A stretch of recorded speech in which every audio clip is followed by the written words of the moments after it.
but to attack the alliance of opposition parties for the 2024 Lok Sabha polls that goes with the acronym India. Quoting the Prime Minister at BJP's Parliamentary Party meeting, BJP leader Ravi Shankar Prasad stated as to how Narendra Modi had quipped that the Indian National Congress was made by a Britisher, as was the East India Company, further citing reviled names such as the East India Company, also the Popular Front of India, to assert that people cannot be misled merely by the use of the country's name. The Prime Minister also called the opposition quote-unquote directionless and having a behavioral pattern that shows that they have decided to stay in opposition permanently. Now, leading the opposition's charge in response to this was Rahul Gandhi, who suggested that the Prime Minister can call them what he wants to, but they are India and they will quote-unquote build the idea of India in Manipur. While one would have thought that this war of words would have dominated the day's developments and sadly pushed Manipur into a corner, but it does look like that the direction that the opposition has taken in urging the Prime Minister to make a comprehensive statement in both the houses of Parliament after 83 days of unabated violence in Manipur is pretty clear. It is okay to criticize a nomenclature on a normal day, even exercising the gift of the gab. But on a day, the fourth one in a row in fact, with no word on Manipur and a dig at the people demanding it, aren't the lawmakers really testing India or Bharat's patience? That's the question that we are asking, and never really thought that even the country's name would come with a rider now.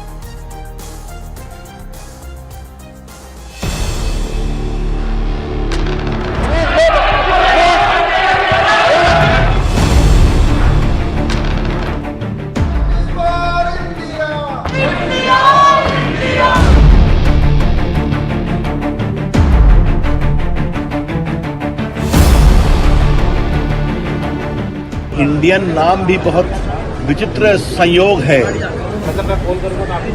East India company, Indian national Congress, ये दो अंग्रेजों ने बनाया था। आप मेरे को बस पौने घंटे बाकी इंडियन मुजाहिदीन भी नाम रखते हैं, पॉपुलर फ्रंट ऑफ इंडिया भी रखते हैं, जो बैन हो गया।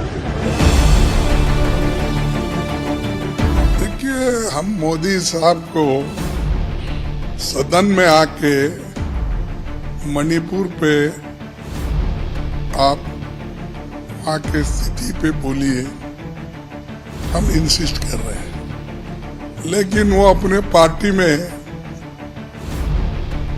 ईस्ट इंडिया कंपनी की बात करते हैं। अरे भाई, मणिपुर पे बात करो, ईस्ट इंडिया कंपनी का अगर बात करना है, उसमें कौन किस किस की पात्र क्या है, नाम बदलने से कुछ नहीं होता। It is absolutely appalling why the opposition doesn't want the truth regarding the Manipur crisis, as they so call it, to come to the fore. Mr. Modi and the BJP, maybe for the first time since 2014, they do not have an answer. Instead of going and giving all this gyan outside Parliament, Mr. Modi, this is Parliament. Come here. We are waiting for the last 4 days for you to speak on Manipur. Come and speak. Your choice. Lok Sabha, Rajya Sabha. We'll welcome you. Open the debate. We know you're on the back foot after the Patna summit, after the Bengaluru summit.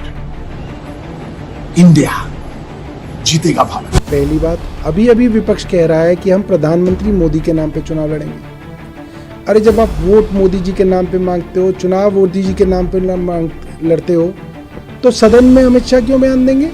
सदन में भी फिर प्रधानमंत्री मोदी ही बयान देंगे ना। उन्हीं की जिम्मेवारी है, उन्हीं के नाम पे लोगों ने वोट दिया है, उन्हीं के नाम पे दोबारा वोट मांगोगे।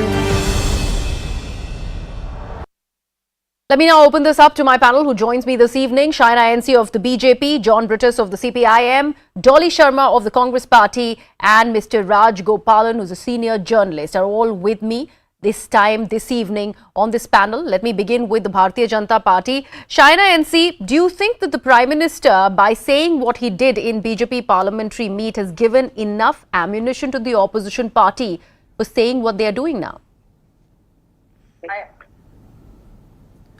What did the Prime Minister say that is objectionable?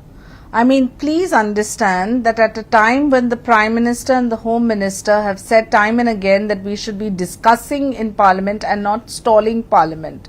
This is a matter which every Indian needs to come on the same page, and the cause is much bigger than personal politics.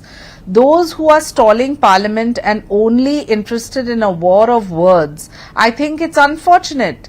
Let's understand that if you have a company which is working in the interest of a certain few and not in that of the nation, what is wrong if he says it's like the East India Company? I want to ask, when our Honorable Prime Minister says that, Sakti or Shakti ke saath hame muh to jawab dena chahiye. When our Home Minister says that he is willing to reply on all accounts of Manipur, whether it is the 50,000 people who have been evacuated or the AIMS doctors that are present from Guwahati and Shillong, or the Assam rifles that are working on ground, or the fact that out of the 4,617 schools, only 90 schools are not functional. We have to stand united as a country and make a comprehensive statement, yes, but when you are in Parliament, not when you are just doing this drama, theatrics and optics. That doesn't work.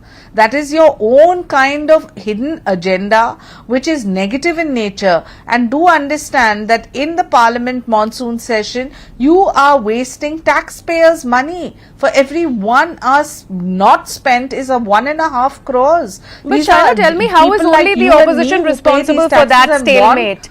Don't you think that even the government is hell-bent on having the discussion under a said rule, while the opposition is demanding otherwise, that you have to have it in under 267? Do you think that stalling exercise is true for both the BJP and also the opposition together? And in this case, the people who are suffering are the Manipuris. Griha, unfortunately, what is happening in Manipur is a tribal tug of war which has been there since time immemorial. We have to first understand that this is a law and order situation. To contain it, we need to be united. Where does the opposition show a sense of responsibility? If you leave out the politics and talk about the issue in Parliament, you have a Home Minister who has been on ground from May 3rd, has been accountable on all fronts, and has asked for the opposition to know the truth. A lot of the facts which could not be displayed in the public domain due to the Supreme Court guidelines and true to the harsh realities of what was happening. This is the time where in the temple of democracy there must be debate. What is the opposition doing? They are only stalling Parliament. They are only saying the Prime Minister must respond. The Home Minister is as important in this particular case, where he is looking at it on a day-to-day basis, minute-to-minute basis. Shaina, point taken. Any particular reason why the Prime Minister is staying away from responses in Manipur case, in this case? The Prime Minister will respond, but let Parliament function. You can't have these daggers drawn and say that, oh, he is the only one who has to reply. There are thousands of administrative forces that are working along with our armed forces to restore, normalcy in Manipur. It's not one person. These are thousands of Indians, and we all as Indians have to stand united. We all as Indians need to think of the larger cause than trying to make this a one-up. Alright, so let me now bring in Dolly Sharma of the Congress Party. Which Bab second. Dolly, these points that have been laid down by the Bharatiya Janata Party member, I'd like to understand, what Shaina has said. In that regard, if the priority for the opposition and in turn the Congress Party is the people of Manipur, why would you stay away from debate? Even right now, just a few moments back, before we started this broadcast, the Home Minister tried to go ahead and speak something on the floor of the House on the Manipur crisis, but the sloganeering from the opposition parties did not stop. What is it that the opposition truly demands? Is it latching on to these tidbits that the Prime Minister has said this about the opposition alliance, India, and we will respond to what he has said? He's not spoken about Manipur. And why is the Home Minister speaking? Why is the Defence Minister taking the questions? Why is the opposition just hell-bent on these points? Why not begin with a conversation on Manipur first? Griha, the divisionary tactic employed by the BJP is no new. For the past 9 years, we've been watching this. Who will be held accountable? We have a minister he raises a question of India. He is also called Prime Minister of India. So the Prime Minister of India today raises question on India. India is, everybody know what India is: unity in diversity, peace, love, harmony. And for this, we want discussion in Parliament, for the peace of Manipur, for harmony in Manipur. For what we've seen is really sad state of Manipur. And I have a video you on this television today, what was happening in Parliament today. When Mallikarjun Kharge, Congress president and leader of opposition, was speaking in the Parliament, look at the behavior of the member of Parliament of the BJP, of the ruling party, how they were shouting in the Parliament. So by this video, you can guess who does not want the Parliament to function. Just have a look at it. We have seen all of that happened in the Parliament. You have Dolly. to, you have to see who was shouting. You don't have to put your phone on our screens. We have already presented all the aspects of what has happened in the Parliament. They were That's shouting. What the problem is. Opposition was sitting quietly. No, but it's your The word problem against the is BJP's with the ruling party. They do not want to take accountability. Tell me simply, Dolly, when the Home Minister wanted to start a conversation around Manipur just a few minutes back, why was the sloganeering that continued from the opposition side? Reha, that was to make headlines. If they wanted a serious discussion to be held on Manipur, the Prime Minister should have come, who can go in a municipal election and campaign. Manipur is a serious issue. It's a no normal situation. People are killed. Brutally they are killed. Women are being raped. This is not a normal situation in India. 60,000 people are not living in their own houses. They are living in camps. Okay. Let me actually bring in John Britters first. John, do you think that was only to make headlines, that the Home Minister started to speak, did not complete the point that he was making, but although the opposition and their sloganeering also are to blame for that to have happened, is there ample ground that you are also giving for the debate to continue around Manipur? That's also should be the question that you guys need to address. Yeah, I will come to that. Before that, let me just respond to the very philosophical statement made by the BJP spokesperson. As though India had democracy only from 2014. She should actually look into the statements made by her own leaders, who said that disruption is a mode of parliamentary activity. I don't want to name the person. And all of a sudden, BJP has found virtue in having a very peaceful functioning of the parliament. She should understand that the only demand which has been put across by the opposition is that let the Honorable Prime Minister come to the Parliament and make a statement on money. The Prime Minister, as you know, prostrated on the steps of the Parliament when he took over as the Prime Minister. But he finds it extremely difficult to come to the Parliament and address the MPs. What is the constitutional provision? We do have a parliamentary democracy where the executive is accountable to the Parliament. Prime Minister opened his mouth on money in the compound of Parliament and in BJP parliamentary parties. Why is he skipping the Parliament? That is my question. He has enough time to roam around the country and flag off trains, but he hasn't found Manipur to be a worthy issue where he needs to address the nation through the Parliament. This is the only issue here. And the opposition has been earnestly telling we do need to have a discussion. But considering the seriousness of the matter, the grave incidents that are occurring in Manipur, Manipur is on fire for almost 85 days now. It's going to be third month now. Yes. Is it unjustifiable on our part to request the Prime Minister to come and address the Parliament, which he is supposed to do by the Constitution? Where is it that the opposition is wrong? I am completely amused by the statement of the BJP spokesperson here. And moreover, see, today in Rajya Sabha, a member of the Rajya Sabha, the opposition leader was making a statement. And courtesy mandates that the whole house listen to that.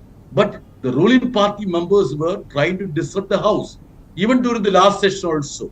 Now there is a tactics which has been brought in by the treasury benches. They stand up and disrupt the house, which has been never ever in the proceedings of the Parliament before that. So there is no respect for the parliamentary proceedings because BJP doesn't believe in democracy. That is to be underlined. Okay. Otherwise, the basic Shaina, tenet would of you the like to constitution- take that? Would you like to respond to what Mr. John Britters has just mentioned? And also, I'd like to understand from you as the BJP spokesperson as to why the Prime Minister is staying away, and at the cost of repeating myself, from speaking on the floor of the House over the Manipur crisis, while he has time to go about talking about the opposition alliance, how the name India doesn't suit the alliance. They are an entire bunch of people who are only there for a reason. All of these statements he can make, but he cannot come into the parliament and speak about Manipur. This is not true at all. Please let Parliament first function. Let Parliament function. The Home Minister himself has said that the truth should be in the public domain. He wants to answer questions and the Prime Minister will address Parliament, but if you allow it to function, this is like daggers drawn where you stand with, a point of no return saying that with a gun at your head, you have to speak in Parliament. That is not on. The Honourable Home Minister met with every single parliamentarian and at the all parliament meet where all party meet where there were suggestions which were given by various parties, incorporated, where he even complimented certain parties on their viewpoint vis-a-vis Manipur, and the government is 24/7 hands-on. As I said, Manipur is not being handled by one person. There is so many people in the administration, so many people in the armed forces, so many from the medical fraternity who are in tandem in conversation with the Honourable Home Minister. So this is not something that you can demand and make a point of no return.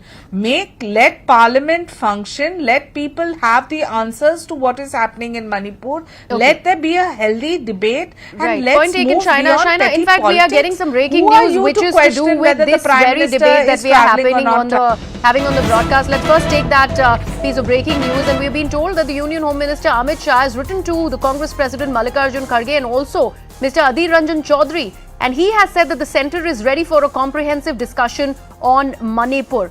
Now, this is an important piece of breaking news that we are putting forth for our viewers, as the Home Minister this time has written to Mallikarjun Kharge, also Adhir Ranjan Chaudhary, and he has stated and underlined this aspect that the centre is ready for a conversation on Manipur. He says it's a comprehensive discussion that we are ready to have over the Manipur situation, and let's see how the opposition and the Congress party chooses to respond to this this letter that's in fact come to them. My colleague Payal, who's breaking that piece of input, is joining us on the broadcast. Payal, that's an important missive that has been sent by the Union Home Minister.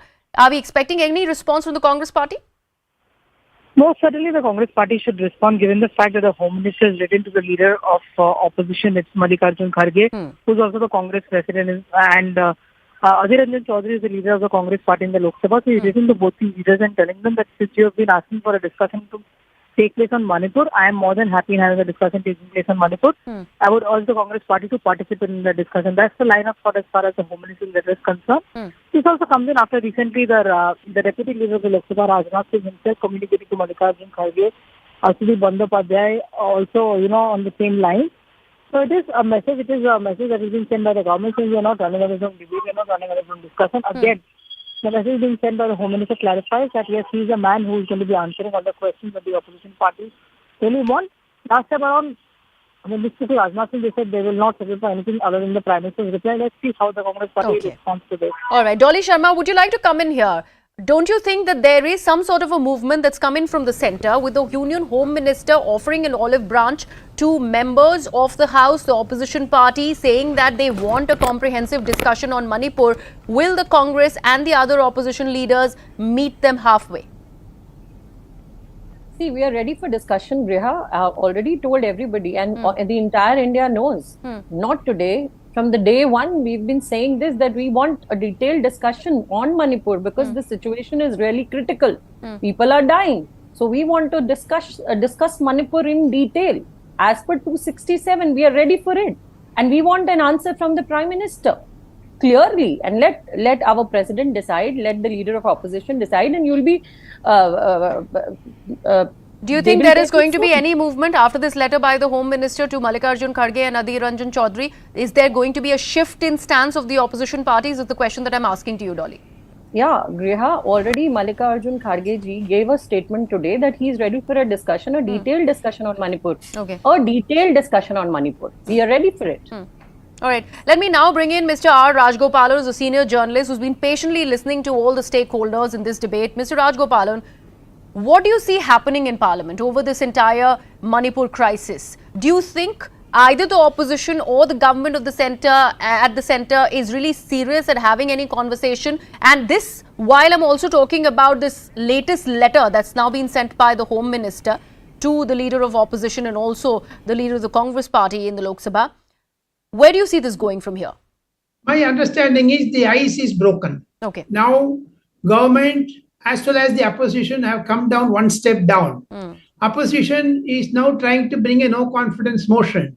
According to me, having covered Parliament along with John Brittas as a newspaperman for more than 30-40 years, John knows me very well. And he knows also that Rule 267 in Rajya Sabha does not entail Prime Minister. There is no word in that Prime Minister. He can come and intervene. He can request, but let the debate start. That is what Mr. Amit Shah has said. Apart from that, Madam, I tell you, there is a secret deal between opposition and the government. Today, after suspension of Sanjay Singh, the Rajya Sabha passed one bill. Lok Sabha has just now passed, as you mentioned. Amit Shah has, multi-state cooperative society. It is a death knell for, Sharad Pawar type of company, politically speaking. Therefore, my understanding is ice has been broken. Prime Minister's hard-hitting statement that India is an Indian Mujahideen has gone very rattled the Congress, and Congress has no reply to give to the government. Now, Congress has also come down with the permission of the Congress leaders. The two bills have been passed, one in Lok Sabha, one in Rajya Sabha. So, therefore, opposition had a nose cut. Okay. Mr. John Brittas, would you like to respond to that? Considering there has been a lot of conundrum over Rule 267 and 176, the opposition is saying that the discussion needs to happen under 276 and government claims 176. They are also stating that there are three motions vis-a-vis that rule that talk about the crime against women in various other states, namely Rajasthan and Chhattisgarh as well, and there needs to be a discussion over that. Do you think that's only the point of sort of friction when it is about this discussion over Manipur, or there is more to it than meets the eye? Now that the Home Minister has also spoken and he has said that let's have a discussion, and the point that Mr. Rajgopalan is making, that 267 doesn't mean the Prime Minister only has to speak on the floor of the House. Rajgopalan is an old friend of mine, and he's settling his cause with Congress, and I don't want to add anything to that. But he's right that 267 doesn't entail the Prime Minister to come and address. But we want only 267. What does 267 means? Suspend the business of the House and take up the Manipur issue. Yeah. And let the Prime Minister come and intervene in the discussion. That's all what we want.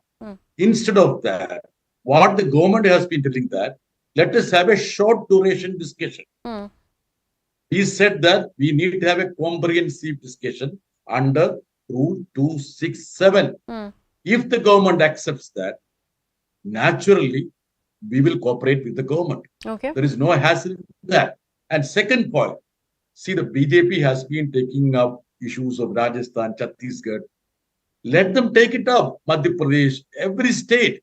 But they should not compare the genocide that is happening in Manipur with single or something like sporadic incidents in other states. We have no difficulty in having a comprehensive discussion about the status of the different states. Okay, Mr. Rajgopalan, quick point, then I'll go to Shaina NC. Yes. Now, John Brittas has accepted that they have come down. Even he accepted my saying 267 because I studied the rule, Madam, Lok Sabha, Rajya Sabha. Not today, yesterday, for the last 30 years. My understanding. Yeah. Let him make his point. 267 does not entail the Prime Minister's interview, but he can come. Why should government, in a slogan, opposition saying, let Prime Minister come? But when John Brittas talks, he talks smoothly. saying that there is no need of Prime Minister. So therefore, there is a division in opposition, Okay. duality in the opposition. The CPM has been totally sidelined. Congress, if Okay, the no I have confidence very little motion time. is John blocked Bridges in and the Dolly local- Sharma, I'd like to understand from you. Do you think Yeah. there is a blunting of friction points just- now that this letter has been sent by the Home Minister? And if the opposition doesn't respond in the affirmative, don't you think that this will be going against the opposition's stance on whether really it is fighting for the situation in Manipur or not? Breha, I told you earlier also, we are fighting for Manipur. The leader who's visited Manipur so far is Rahul Gandhi. He met people of Manipur. He went there, sat with them, visited the camps. It was not the Prime Minister who visited, who went for elections. अरे toilet पर तो प्रधानमंत्री की photo लगाते हैं, municipal election में प्रधानमंत्री की फोटो लगाते हैं, और जब आज मणिपुर के लोगों को जरूरत है तो प्रधानमंत्री गायब हो जाते हैं. आज वो दिखते नहीं. Why he's shying away from the parliament? Okay, quick point, Shaina. Why is the Why Prime he's Minister shying not away? finding the time to go to Commenting, Manipur, no, even as they are commenting claiming that the on Home India Minister does has not visited? solve Where the is the Prime problem of Minister? Manipur, Shaina, Breha. quick point, 30 seconds. Shaina.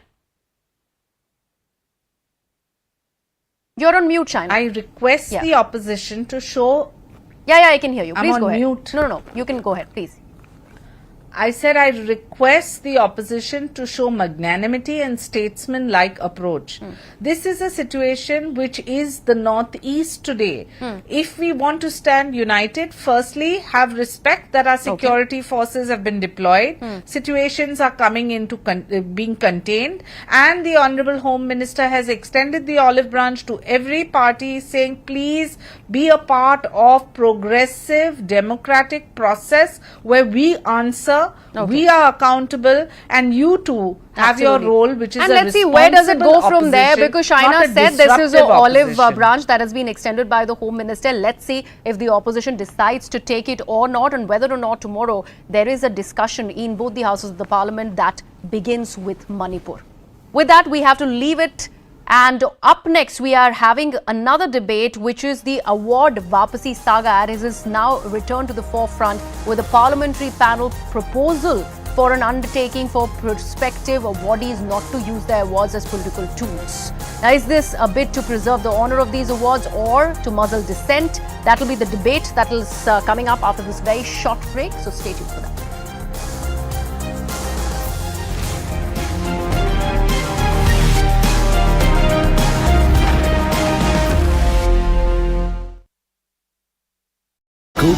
Third one is about the founder of Pakistan, Muhammad Ali Jinnah. Jinnah, his successes, failures, and role in history. And all three books I have demonstrated abundantly with references. Nobody can question that the whole premise on which Pakistan was based was flawed. And that was that if you don't belong to my religion, then you are ipso facto an enemy of mine. That trick or that argument of Muhammad Ali Jinnah proved to be effective because the British needed a foothold in India even when power was transferred, and that is why Pakistan came into being. But this whole notion that if you don't belong to my faith, then you are my enemy, then turned inside, and people found that among this amorphous Muslim community, which was the majority in Pakistan, there were differences, deep-rooted differences based on sect and subsect, and then you had all these linguistic nationalities competing with one another. And the Pakistani state lacked a vision, in sharp contrast to the freedom struggle upon which India launched its long non-violent struggle, and finally it culminated with the freedom of India. Pakistan came into being very quickly without any clear vision, and I have shown that Jinnah can be quoted in all ways you want to. There are many statements by him which are in favor of an Islamic state upholding the Sharia. Then there are statements saying that Pakistan will be a Muslim democracy, a spiritual democracy. And then finally, one speech on which everybody latches on of 11th August, where for the first and only time, Jinnah said, in this great state of Pakistan, Hindus will cease to be Hindus and Muslims will cease to be Muslims, not in a religious sense because that is a matter of private faith, but as citizens of the state. Now, I have said that that speech lacked credibility entirely insofar as the people who had gone through the trauma of the partition. It had resulted in 1 million deaths and 14 to 15 million people uprooted from their homes in the in this Hindu India and Muslim Pakistan. So, and now to tell them that both can be equal citizens made no sense. And why did Jinnah say this? Because he got the sense that if India were to push the 35 million Muslims who were left behind in India, 1/3 of the population, Pakistan would collapse. No, so my argument is that Pakistan I do want to know, this was what was said 75 years ago, and now it's there for everyone to see. The trajectory of Pakistan and where it is today, and the trajectory of India and where it is today.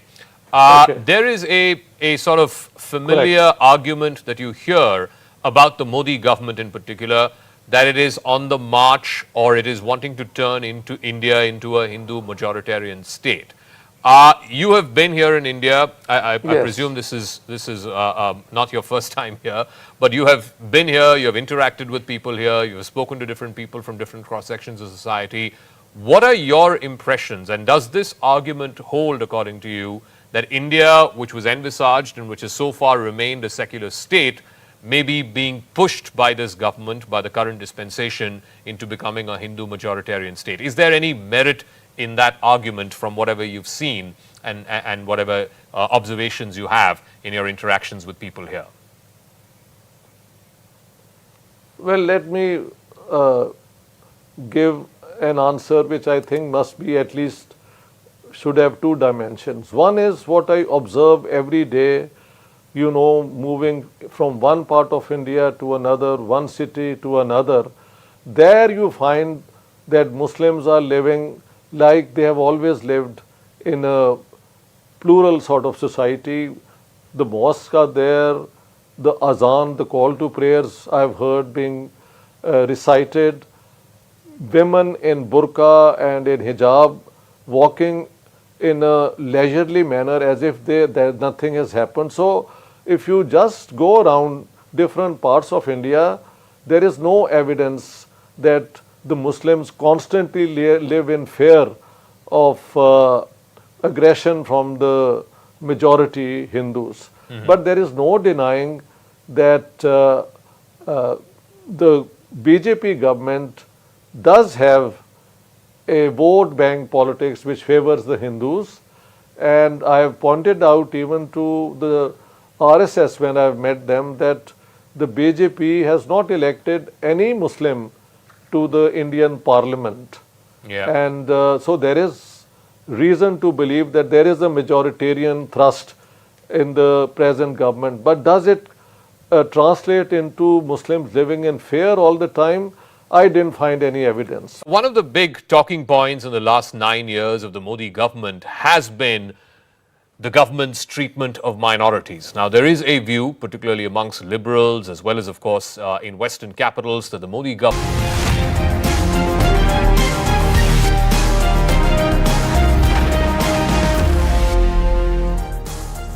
Welcome back. You're watching Viewpoint with me, Griha. 39 authors returned their awards to the government in the year 2015 in order to register their protest over the killing of eminent Karnataka writer M.M. Kalaburgi, a movement oft referred to as Award Wapsi. That's how the writers claim to be standing up to the growing intolerance in the country. An event that has since been deemed hugely embarrassing for the Modi government, more so as it happened just a year after it had assumed power. And now, as if to prevent a rerun of that very incident, a parliamentary panel has recommended making award winners sign an undertaking that they would not return their awards at any stage to protest any political incident. The panel has gone on to call such incidents involving return of awards inappropriate and ones that undermine the achievements of another awardees, at the same time, quote-unquote, impact the overall prestige and reputation of the awards. The panel also recommended that a system be put in place where an undertaking is taken from the proposed awardee, citing acceptance of the award and that the awardees cannot dishonor the award at any point of time in future. Also, in the event that the awards are returned, the awardee shall not be considered for such an award in future. The report, however, also recorded dissent from one of the committee members that has been also seconded now by another, who opined against such an undertaking, stating that such a move is against the freedom of speech and expression and also the freedom of protest in any form. Now remember, it is not as if the protesting stand was an insignificant one in 2015. It did ring the high corridors, with the Prime Minister himself taking a dig at the dissenting voices, calling them award Wapsi gang, and many other pro-right voices calling it quote-unquote fashionable to return awards. Maybe that's why such a recommendation has come to light. While many call it an apt one, keeping in mind the importance of such an honor, others are calling it a passive muzzling of dissent.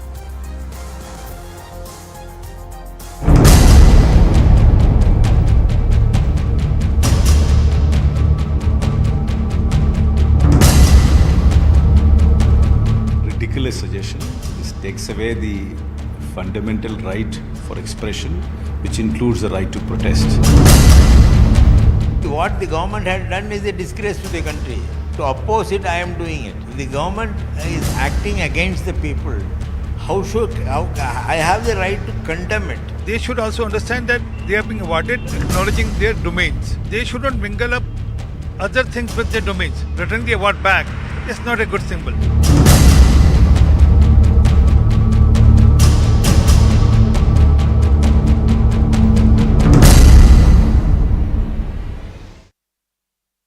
We are now joined on the broadcast by filmmaker Dibakar Banerjee, who was among the few filmmakers who had returned their national awards as a mark of protest against the government during the FTII controversy. Dibakar, thank you so much for being a part of this conversation. Now, you had returned your national award in 2015 because you were concerned about how the FTII governing body work was made illegal and the students were thrown into jail for it. So when this parliamentary panel says that no more returning of the awards or you're blacklisted for life, how do you see this move?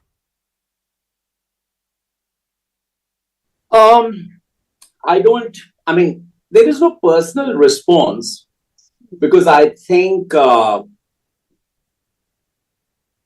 from that time when we returned our awards, I'm definitely in that blackened list. So there's no personal response, but there's something that, that struck me about this. What struck me was that, forget everything else. Take very neutrally. When a state gives an award, it's an award from the citizens, right? The state is not a third party, which is above the citizens. The state is the citizen's servant. The state is by and for the citizens. And a state award is an award by a lot of citizens to one citizen. When one citizen is given an award and told by the state that, look, we are giving you this award, but in lieu of this award, your behavior from now on will be such and such. That's not an award. Okay. That's a bribe. So you're basically saying that recommendation within courts is muzzling of dissent, and by that they are ensuring that if at all you need any kind of national recognition, you have to toe our line or talk our talk. Is that what you're saying? Which is what my point is. An award is designed to award some action or something that you've already done. An award is not something that you give for some future behavior. And if you're giving an award, and if after giving an award, you're saying that, look, I'm giving you this award, but first you have to sign that tomorrow you will not listen to the voice of your conscience and act according to the conscience. Then it's not an award. It's a bribe. Okay. So, Dibakar, whether it is the National Award or the Sahitya Academy Award, what I understand is that it happens through back channel talks, probably also recommendations by people or stakeholders. So, it has always had that sort of influence, even though it is you applying for that award. So, don't you think that this sort of aspect has always been associated with the awards, or you feel that with the change in government, even the process of who will receive the award has changed? I wouldn't know about that, because even when I was getting awards, I did not have a very clear idea of how awardees are selected. I don't think it's rocket science. I think every society in the country, in the world, does it the same way. There are a few people who decide, there are a lot of people who recommend, there are a few people who meet, and there is a list out of which you go to a short list and a shorter list and whatever. So I don't think that's the point. I think the point is that if an award is supposed to be given to somebody for some act that he or she has done, then that act is already done. You give the award to that person and you forget. That's what an award is. After you reward somebody, you don't hold the reward on that person's head. That's not a reward. That's a bribe. Okay. So, while you returned your national award in 2015, you reapplied for getting one for your film Byomkesh Bakshi. And at that time, there were several people who had criticized that move of yours, that you are keeping double standards. What do you say to that now, after you've returned the award and then reapplied for Byomkesh? I have the right to apply for an award, for a state award, after having criticized the state. That is what my right as a citizen is. I can be awarded the highest award in the land, and yet I have the right to criticize the state. If the award is given to me to silence my criticism of the state, it's not an award, it's bribe. Okay. While you say that, Dibakar, many people at that time who were also pro-government voices had said that, look, if Dibakar, after protesting and returning his award, can reapply for another national award, then that means that there is no problem with artistic freedom in the country. How would you respond to those comments? Of course, there is a problem. My applying for an award is my right. I'm doing something creative. I'm applying for an award. And if while applying for that award, I can't criticize the state that gives me an award, then there is no artistic freedom. My artistic freedom should not come at the cost of me not being able to apply for an award. That is not freedom. And if the award is given so that I cannot criticize the state, then it's not an award. It's a bribe. So when people go and say that this is what you were critiquing the government of, that is muzzling of dissent, not having enough freedom, whether it is artistic or not, and then you go about and you're given that sort of, importance to go ahead and reapply, which you do not have now, by the way, where lies the problem? You mean a piddly film director returns his film direction award and that is a conspiracy against a state? That state has to be an extremely insecure and weak state. If that state is saying that me returning an award is an act of conspiracy against the state. Okay. I don't think it's a conspiracy against the state. I don't think anybody has the time to conspire against the state. Normal citizens have lots to do. They've got their lives to run. They've got food to put on the table. They've got to pay their taxes. They've got to earn their money. They've got to live. They've got to raise their children. We don't have the time to conspire against the state. Okay. But we do have the time to look at what's happening and say that as a citizen, I'm against it. And do whatever it takes to take the attention of the other citizens who might be willing to listen. I understand that, Dibakar, that you were talking about the malified, comments that were made, that this entire attempt at award Wapsi in 2015 was done as against the state. It was right ahead of the Bihar elections in 2015. But why do you think that in 2023, this sort of a recommendation has come in from this parliamentary panel all suddenly? And what does it mean for future awardees?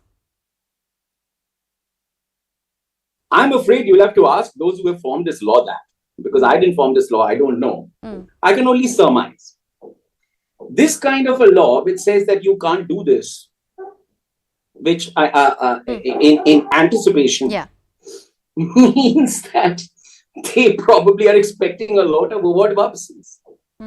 So they are trying to prevent it. And that's the only logical reason that I can think of. But I didn't think of this law. So I have no idea what goes on in the Byzantine sort of, corridors of this kind of thought. And I would be the last person to know as to why this law has been. Right. All right, Dibakar, thank you so much for joining us and sharing in your 2 bits about what you have to say about this recommendation by the parliamentary panel. Appreciate you joining us. Thank you so much. And on that note, let me open this up to my panel who joins me this evening. Chaman Lal, who's a former JNU professor. He, in fact, returned his award in 2015, is with us. Dr. Geeta Bhatt, who's an academician, is with us. And also with us is Aishwarya Mahadev of the Congress Party. Now, Mr. Chaman Lal, I'd begin with you, since you have been one of the award returnees, members of that award Wapsi gang, like the Prime Minister had put in way back when he was talking about one rape incident in the state of Rajasthan. How do you see this move by the parliamentary panel? I would call that a recommendation still. And why do you think it has suddenly happened? You see, I haven't gone through that report. Okay. So I don't have details. Only in Jansatta paper today, I saw the news which has, given a brief of the recommendation, which also says that those who have returned the awards and insulted, why they have been included in the, again, government panels as a member of jury or some other positions, etc. Now, that is something actually laughable kind of thing. Now, let me come to the things. This gang is not the 2015 one. Gang starts from the earliest times. If you take at the world level, Jayapal Sark has said that this Nobel Prize is a sack of potatoes, and he threw it away. Now, Nobel Prize is the biggest literary prize of the world. Now, he is our leader, gang leader. And then, Finishwarnath Renu, during emergency against the arrest of Jayaprakash Narayan, to whom this present regime will not, keep on highlighting highly, he has returned the award. Khushwant Singh, English writer, so in 84, against Blue Star, he has returned the award. So we are not the new gang. We are part of the whole world gang who stand for the dignity and also anything which happens in society which is against the humanity. Now, what is the background? Why it happened in 2015? Narendra Dabholkar, the rationalist, was murdered. Then Govind Pansare earlier was murdered. They were not murdered during the present regime. But it came to height when Professor Kalburgi was murdered. Now, he was such all these personalities have been a very great place in Indian society. Now, once this happened, it seemed that we have reached at a stage when the civil society, as a citizen, those people whom people expect that they should take some moral stand, they took this stand, and when one writer returned, in a series of that, people followed. Mine was a very small award, but then as a symbolic gesture, I also joined my colleagues. In Punjabi, Gurbachan Singh Bhullar took the lead. Now, he is our very senior writer. Now, then when Gurbachan Singh Bhullar took the lead, so many of us, joined this by returning the awards. When JNU was attacked in 2016, when our students were attacked, there was a huge torture of the students and they were falsely implicated in cases. Then again I returned another award which was of Central Hindi Directorate. Now they have abolished that reward altogether. Now, I don't understand the kind of recommendation which I read about it, that they should take a pledge from the writers who are supposed to be given awards, that they will not return the award. Now, no self-respecting writer would ever give this kind of pledge or writing, because that will be petty writers, that will be third, second-rate writers who are, patronized by these kind of religious fundamentalist regimes. Dr. Geeta, but would you like to respond to that? Because this is an important point that Mr. Chaman Lal is making. I'll come back to you, Mr. Lal. Let me actually get in a response, because I want to understand that, don't you think that such a move will probably deflate the entire purpose of giving the laurels to people who deserve it, because there are a lot of thinking individuals in that lot that needs that state honor, the national recognition. And if you actually put a rider, a claim that only if you toe the government's line or probably do not have any dissenting voice against the government, then only you are liable to get this award, otherwise not. See, this is, as I understand, is a proposal. I think it has not been, it is not already there in the in the book. But I think I was just listening to Chaman Lalji, and I was just thinking that there were many occasions on which a large number of writers, they decided to return the award post 2014, and collectively they decided to return the award. And of course, as individuals, they had a right to go ahead and do so. But I was just wondering that when is it, and what came out as a press statement was that the environment in the country is not conducive. The cultural environment in the country is not conducive. But there were so many times when there were things which were very disturbing happening in the country before 2014. But he said all of that, Dr. Geeta Bhatt. If you listen to Mr. Lal, he's also spoken about how Khushwant Singh returned his award when Blue Star was happening. So he's not just talking about Prime Minister Modi's regime. He's also talking about the other aspects. Yeah. Allow me to complete, and then you can, put forth your Please go ahead. Please go ahead. We know what happened in Kashmir, how quickly, Hindu women of Kashmir how brutal rapes took place in 1981, and it was a kind of a genocide which happened there. But I failed to recollect if any writer who had ever come out and returned an award in protest against what happened to the Hindus in Kashmir. I am not able to recollect where was the self-respect and the moral stand that the well-meaning authors or writers of this country, they could not take it at such a time. So that makes a person think that it is a very, to put forth a very selective viewpoint, or to build a kind of a moral pressure, which just because they feel that the environment, that whether it is the political environment or the environment to which they are not. Why do you think that is? Why do you think that is, Dr. Geeta?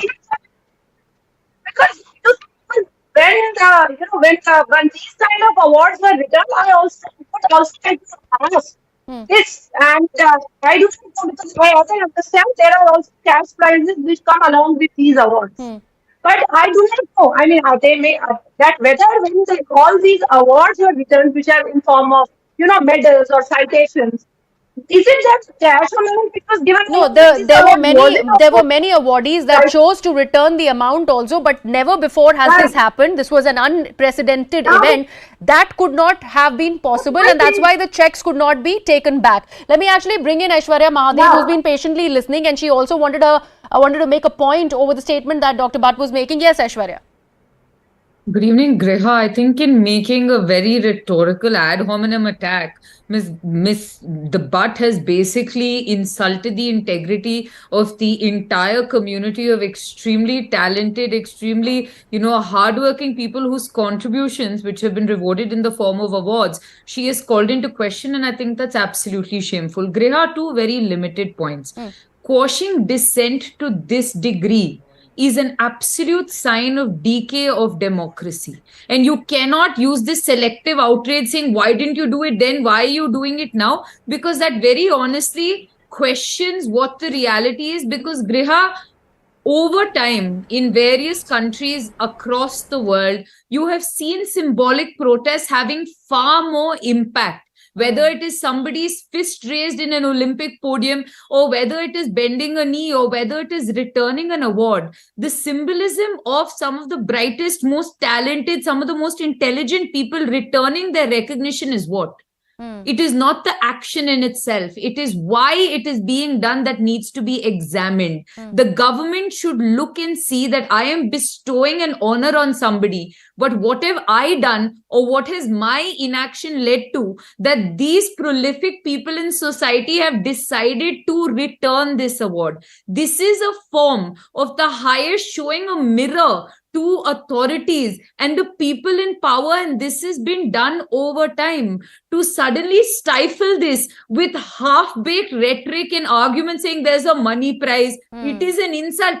Why would anybody who is, from what you would understand, a very knowledgeable, somebody who has brought laurels or has recognition through this award, move to the extreme of returning it, or that honor that has come to them? Obviously, the action is far severe, and I think this move by the panel is regressive. But why do you think it has come in now? Why do you think after 2015 it has come in now in 2023? Why suddenly this recommendation? I obviously believe if you look at the transition, the Prime Minister very sadly spoke in a very unstatesmanlike manner when he said, when he makes these gangs of whatever it is, he made them an award Wapsi gang as well, which was not only an insult to them because their collective contribution to the country is larger than anybody else's, but you realize that society as a whole, there are certain sections of society that have inherently protested about the atmosphere, the vitiation of hate and divide, and the death of scientific temper. And more people seem to come out and want to return it because this is their mark of protest. The government now foresees, especially looking at what is happening with the sort of human rights abuses and the sexual violence in Manipur, and now in Meghalaya you're seeing skirmishes. They would obviously want to close the floodgates on this. They want to quash it. Next thing you know, they're burning books, and whatever's happened to a civilization that has burnt books, Griha. Absolutely. So right to protest is something that the government is trying to muzzle. That's the point that Aishwarya is making. Unfortunately, I have to wrap the debate on this because we are getting some breaking news. I'd like to thank all my panelists for joining me. Now the breaking news, CNN News 18 has managed to access that letter that Union Home Minister Amit Shah has sent out to Adhir Ranjan Chaudhary and also the Congress President Mallikarjun Kharge for the debate on Manipur. Now the Home Minister has sought cooperation in the Parliament, and he has gone on to say that Manipur wants to be assured by the leaders, adding that the Parliament has assured Manipur peace in the past as well. It will continue to do so. Let me actually take this across to my colleague Arunima, who has brought us exactly what the contents of this missive entails. Yes, Arunima. I'm just reading out the letter. It's written in Hindi to both Mallikarjun Kharge and Adhir Ranjan Chaudhary. And why? Because the two of them are the leaders of the opposition in the House. So what it says is that हमारी संसद भारत के जीवंत लोकतंत्र की आधारशिला है. Essentially saying that Indian Parliament is something that is looked at as the symbol of democracy. And Rajya Sabha राज्यों के परिषद होने के नाते हमारे लोकतांत्रिक ढांचे का एक विशेष स्थान रखती है. It's the House of Elders, the upper house. And then it goes on to say that, the way the Manipur issue has really panned out over the last few months, it is an important border state and it has a very important cultural history. It contributes to India's cultural history. Last 6 years, whatever has happened in Manipur, he has detailed that. And then he says that इस समय मणिपुर की जनता चाहती है कि हम सभी पार्टियों के संसद सदस्य उन्हें ये विश्वास दिलाए कि हम एक होकर मणिपुर की शांति के लिए संकल्पबद्ध है. That we forget our political allegiances, we get together and we commit and tell people of Manipur that we are committed to peace. So very, he's reaching out to Mallikarjun Kharge and Adhir Ranjan Chaudhary, telling them essentially. So extending that olive branch, let's see if at all there is a discussion that eventually happens in the Parliament tomorrow, which will be the big question. All eyes will be both on Lok Sabha and the Rajya Sabha tomorrow. Arunima, thank you so much for that. With that, it's a wrap from my side on Viewpoint. My colleague Toya is up next with Plain Speak.